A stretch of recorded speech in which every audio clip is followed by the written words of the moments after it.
ekipe Barskog Mornara. Bogos fudbalski sad možete pratiti također od 16 časova. Sutjeska Rudar, Sutjeska kao što sam već rekao, bori se za Došević, Mihajlo Vojvodić, Nikola Zvrko, Vuko Vicković, Vasilij Radenović, Filip Femić i Balka Četkovića.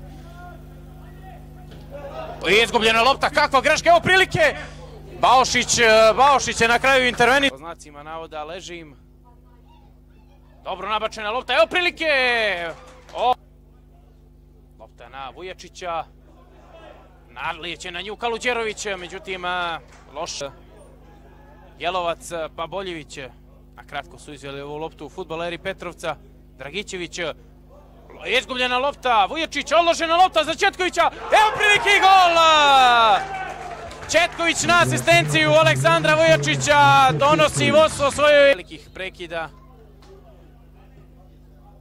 Duga lopta na kraju.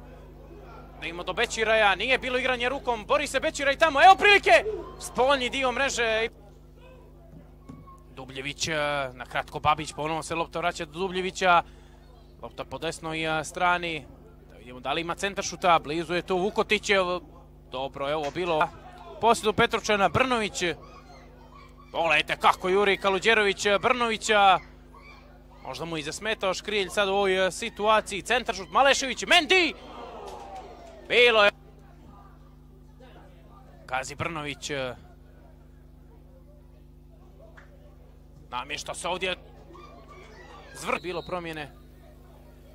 Bećiraj, namjestio se Bećiraj, njegov pokušaj, bilo je ovo dosta. Baošić, Kaluđerović, dobar pas, evo možda viška za Mornar, dobra lopta za Rodnija, Rodni, čeka se Vujačić, evo prilike, spetljali su se malo gosti, Rodni, ništa tiče ovog meča.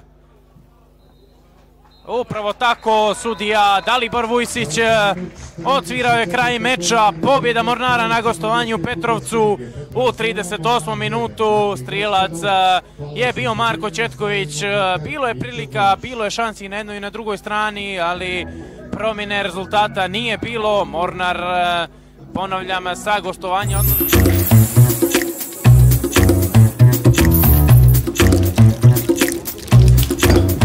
Zavrće mi se u glavu od ovih spinova. Uzmi besplatne spinove Sportske kladionice Lob.